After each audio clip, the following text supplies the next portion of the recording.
सोचिए किस तरह से मिसाइल हमले में इजराइल का प्रधानमंत्री बेंजामिन नेतन्याहू बाल बाल बच गया।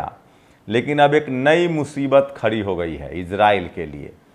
आयरन डोम रडार फेल हो रहा है और बेंजामिन नेतन्याहू के जो सुरक्षा में हेलीकॉप्टर लगाया गया है वो अब इजराइल और हिजबुल्लाह के जो ड्रोन हैं उससे वो बच नहीं पा रहा है। ये स्क्रीनशॉट एक देखिए किस तरह से ड्रोन और हेलीकॉप्टर से आगे ड्रोन निकल जाता है। अब ये ड्रोन कहाँ से आया ये आप सबको पता है।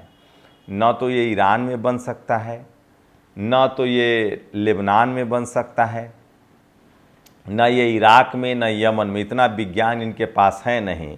इसका मतलब है कि इस युद्ध में अब रूस और चीन के हथियारों की सप्लाई की बाढ़ आ गई है और इजराइल को अब रूस और चीन के हथियारों से लड़ना है। एक और वीडियो सामने आ रहा है जो सोशल मीडिया पर वायरल है। जिस तरह से सेटलर्स जो आईडीएफ है, जो इजरायली डिफेंस फोर्स है, उसके इलाके में जिस तरह से मिसाइल गिर रहे हैं आप कल्पना नहीं कर सकते। और एक और स्क्रीनशॉट देखिए, ये देखिए अल हिजबुल्लाह के ने अल नकौरा नौसैनिक स्थल पर आईडीएफ सैनिकों को M80 मिसाइल से निशाना बनाया। ये आपने जो तस्वीर देखी है इससे इसको M80 एंटी आर्मर मिसाइल है जिससे स्थिर मोबाइल लॉन्चर से लॉन्च किया जाता है। डायमीटर 80 मीटर है, लंबाई 95 सेंटीमीटर है, किलो वजन 10 किलो है, छर्रों की कुल संख्या 4750 है और किलिंग रेडियस 35 मीटर का ये रेंज होता है। तो ये एक तस्वीर बता रहा हूँ। तो सोचिए इस तरह से पूरी तरह से युद्ध जो है वो अब बर्बादी में बदल चुका है। एक और खबर बता रहा हूँ, दक्षिणी लेबनान में लड़ाई से इजरायली सैनिकों और अधिकारियों को निकालने वाले सैन्य हेलीकॉप्टर जा रहे हैं। आईडीएफ ने घोषणा की है कि पिछले 24 घंटों के दौरान विभिन्न युद्ध मोर्चे पर 53 सैनिक घायल हुए जिसमें 15 की हालत गंभीर है। नमस्कार, मैं शंभू कुमार सिंह और आप देख रहे हैं नेशनल दस्तक। मैं रोज आपको दुनिया में एक सबसे बड़े युद्ध का अपडेट देता हूं। मेरी कोशिश होती है कि आपको बताया जाए। इस मामले में दो चीज़ें आपको समझनी पड़ेंगी। एक तो अगर मुस्लिम कंट्री के पास विज्ञान होता, अगर इजराइल के मुकाबले लेबनान के पास या फ़िलिस्तीन के पास या इराक के पास, सीरिया के पास या तुर्की के पास अगर मिसाइल होता, विज्ञान होता, तो इजराइल इतनी बड़ी हिमाकत ही नहीं करता। सोचिए, वो तो ईरान के पास मुस्लिम देशों में सबसे ज़्यादा विज्ञान है, मिसाइल है। इस वजह से ईरान के 200 रॉकेट दागने के बावजूद इजराइल उस पर पलटवार या हमला नहीं कर रहा है। और अब जिस तरह से दुनिया में एक समय आता है जब आपके साथ कोई खड़ा हो जाता है, इजराइल को दरअसल अंदाज़ा नहीं था कि रूस और चीन इस तरह से ईरान, फ़िलिस्तीन और लेबनान की मदद करेंगे और इस तरह से ड्रोन और मिसाइलों की सप्लाई की गई है जिसे हिजबुल्लाह लगातार दाग रहा है और इजराइल अपने बैकफुट पर है। इसकी वजह क्या है मैं आपको बता रहा हूँ।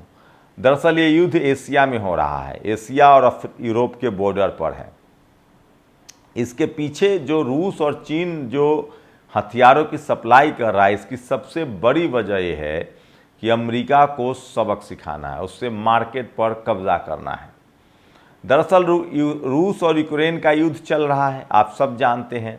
यूक्रेन ठीक वैसे ही एक कमज़ोर मुल्क है जैसे फ़िलिस्तीन या ईरान या फिर आपको बता दें कि सीरिया या इराक, इस तरह का एक कमज़ोर मुल्क था। रूस को लगा कि हम उस पर हमला करेंगे और जीत लेंगे, लेकिन चूंकि यूक्रेन यूरोप में पड़ता है, वो नेटो का सदस्य बनना चाह रहा था और इसीलिए उसके सारे यूरोपियन देश, चाहे वो फ्रांस हो या जर्मनी हो, इंग्लैंड हो, अमेरिका हो, वो सीधे सीधे यूक्रेन की मदद कर रहा है। और इस मदद की वजह से यूक्रेन जो है इस युद्ध में टिका हुआ है और 1 साल से ज़्यादा समय हो गया है और अब तक रूस उसमें सफलता नहीं प्राप्त कर पाया। रूस इस युद्ध को जीत नहीं पाया है क्योंकि उसे हथियारों की सप्लाई अमेरिका से हो रही है और यही रूस फंस गया। उसी का बदला रूस ले रहा है, क्योंकि इजराइल की मदद जो है वो अमेरिका कर रहा है और अमेरिका के दम पर ये युद्ध लड़ा जा रहा है। लेकिन यहाँ रूस और यूक्रेन से मामला अलग है। जहाँ यूक्रेन के साथ यूरोप के बाकी देश खड़े नहीं दिखते हैं, वो परोक्ष रूप से, छुपे हुए रूप से हथियारों की सप्लाई करते हैं, क्योंकि रूस भी ताकतवर देश है। वो कह चुका है कि जो भी इस युद्ध में यूक्रेन की तरफ से सीधे सीधे शामिल होगा, हम उस पर हमला करेंगे। अब इस डर से कोई भी देश, चाहे वो जर्मनी हो, चाहे फ्रांस हो, चाहे इंग्लैंड हो, चाहे अमेरिका हो, वो सीधे सीधे इस युद्ध में शामिल नहीं है, क्योंकि आप सब जानते हैं सेकेंड वर्ल्ड वॉर में रूसी सैनिकों ने किस तरह से हिटलर को हराया था। लेकिन फिलिस्तीन और इजराइल वाले युद्ध में रूस सीधे सीधे हथियारों की सप्लाई कर रहा है, अपने मिसाइल तैनात कर रहा है। लेकिन मैं फिर कह रहा हूं, ये जो ट्रायंगुलर है, ये जो चीन के साथ रूस की दोस्ती है ना, ये उसको अजेय बनाती है, अजेय बढ़त दिलाती है। अब चीन का क्या मसला है? चीन का मसला ये है कि चीन अमेरिका के बाजार में फैला हुआ है, यूरोप के बाजार में फैला हुआ है। साउथ ईस्ट एशिया में वो थोड़ा कम फैला हुआ है और मिडिल ईस्ट में तो बिल्कुल नहीं, क्योंकि चीन के साथ भी उसके पड़ोसी देशों के अच्छे संबंध नहीं है, चाहे ताइवान हो, जापान हो, चाहे वो साउथ कोरिया हो। सिर्फ नॉर्थ कोरिया के अलावा चीन के संबंध किसी भी साउथ वेस्ट के देशों के साथ नहीं है। वियतनाम हो, थाईलैंड हो, बर्मा हो, इन सब के साथ अच्छा नहीं है। वो अब कोशिश कर रहा है नेपाल के साथ, चीन नेपाल के साथ, श्रीलंका के साथ, पाकिस्तान के साथ उसके संबंध अच्छे हैं। लेकिन जापान, ताइवान, थाईलैंड, वियतनाम, ये सब बुद्धिस्ट देश हैं। उसके बाद भी ये सब भारत के साथ हैं, चीन के साथ नहीं करें। इसी तरह से मिडिल ईस्ट में जो खाड़ी के देश हैं, वहाँ भारत का व्यापार बढ़ा है चीन से। वो व्यापार पर कब्जा चाहता है और वो मुसलमानों की सिंपैथी चाहता है, मुस्लिम देश की सिंपैथी चाहता है, और इसलिए वो मदद करा। और इसीलिए इजराइल फंस गया है। और इस युद्ध में अरब देशों के पास, मुस्लिम देशों के पास विज्ञान नहीं है, लेकिन वो बाजार हैं बहुत बड़े, और इसीलिए रूस और चीन उनके मदद में खड़ा है, क्योंकि दोनों की दुश्मनी अमेरिका से है और वो अपने अपने स्तर से राजनीति कर रहे हैं। और इस वजह से युद्ध फंस गया है। और इजराइल को जो अनुमान था कि सप्ताह, 2 सप्ताह, 15 दिन, 1 महीने में युद्ध जीत लेंगे, क्योंकि फिलिस्तीन के पास ना अपना सेना है, न एयरपोर्ट है, वो किसानों का देश है, गरीब देश था, इसीलिए उसने हमला कर दिया कि इस पर तो कब्जा कर लेंगे। लेकिन मामला उल्टा पड़ गया, क्योंकि अब 7 मुल्क, कम से कम 7 मुल्क जो है, मुस्लिम कंट्री जो है, जिसमें ईरान भी शामिल है, सऊदी, आपको बता दें कि इराक शामिल है, यमन शामिल है, ईरान शामिल है, उसके बाद लेबनान शामिल है। ये तमाम देश जो हैं वो इजराइल से लड़ रहे हैं। उसमें अभी ईरान सबसे ज़्यादा टेक्नोक्रेट है, मजबूत देश है, इसलिए उसने 200 मिसाइल बरसाए थे। लेकिन रूस उस पर इजराइल हमला नहीं कर रहा है। इजराइल ने सीधे सीधे लेबनान पर हमला किया है, हिजबुल्लाह पर हमला किया है। लेकिन लेबनान और हिजबुल्लाह के जो लड़ाके हैं, उनको हथियारों की सप्लाई हो रही है। और इसीलिए इस युद्ध में न तो गजा पट्टी हो, चाहे फ़िलिस्तीन हो, चाहे यमन हो, या ईरान हो, या लेबनान हो, कहीं भी इजराइल जीत नहीं पा रहा है। और सबसे बड़ी मुसीबत है, सोचिए, 1 करोड़ की बस आबादी है इजराइल की, और सारे मुस्लिम जो लोग लड़ रहे हैं, जो देश लड़ रहे हैं, ईरान की अकेली आबादी 10 करोड़ है। फिलिस्तीन, सीरिया, इन सब की अच्छी खासी आबादी है।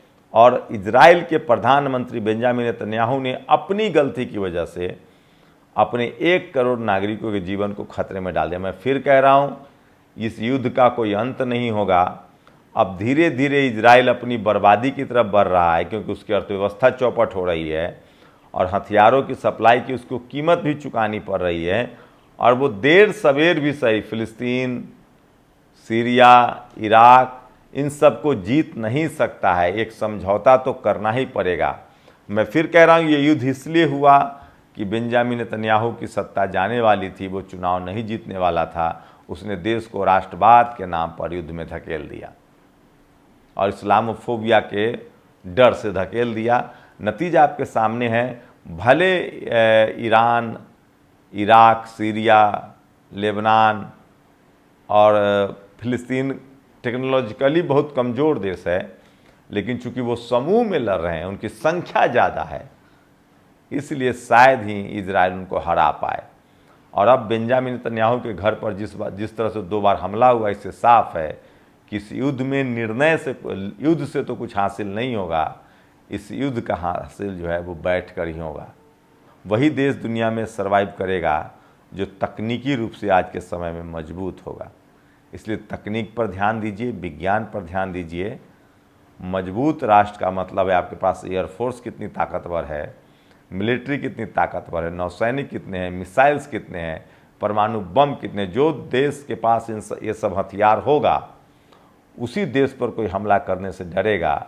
अदरवाइज धर्म के नाम पर आप युद्ध नहीं जीत सकते हैं। और ये मुस्लिम कंट्री समझ गए हैं, और वो एक इजराइल से नहीं जीत पा रहे हैं क्योंकि उनके पास हथियार नहीं है, और इजराइल नहीं जीत पा रहा है क्योंकि अब उन देशों के पास रूस और चीन का हथियार है। तो अगर मिडिल ईस्ट ने, खासकर मुस्लिम कंट्री ने, इस्लामिक कंट्री ने अगर विज्ञान को अपनाया होता तो इजराइल उन पर हमला करने की हिम्मत ही नहीं रखता, जैसे भारत पर कोई हमला करने की हिम्मत नहीं कर सकता है। शुक्रिया।